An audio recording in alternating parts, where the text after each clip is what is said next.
International Partnerships is a ministry which focuses on church planting.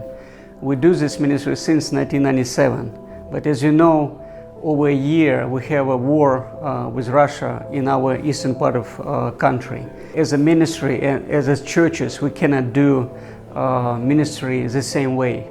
Right now we involved a lot in relief work, which we believe will lead to starting new churches in area affected by war right now. More than 5 million people live in war-affected areas, and more than 2 million people are internally displaced, meaning that these people have lost their homes, they have lost pretty much their belongings, they had to move to other places, and those who stay in the war-affected areas are very often forced to move into the basements that became the bomb shelters for the people to hide from ongoing shelling. Over the past 10 months, we have made 52 trips to war zone, delivering the humanitarian aid, delivering food packages, blankets, candles to the people who desperately needed them. And most of all, it's the elderly who are very much affected by the situation there, because they're pretty much helpless.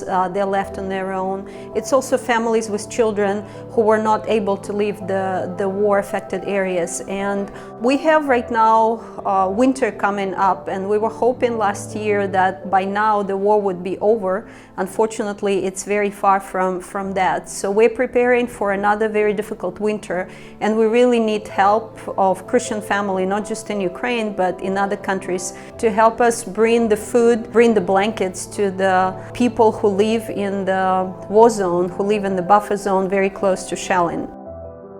We want to invite you to be a part of this work, and it's not just bringing the food, but it's really sharing the gospel, sharing the love of Christ, not just in words, but in some practical ways.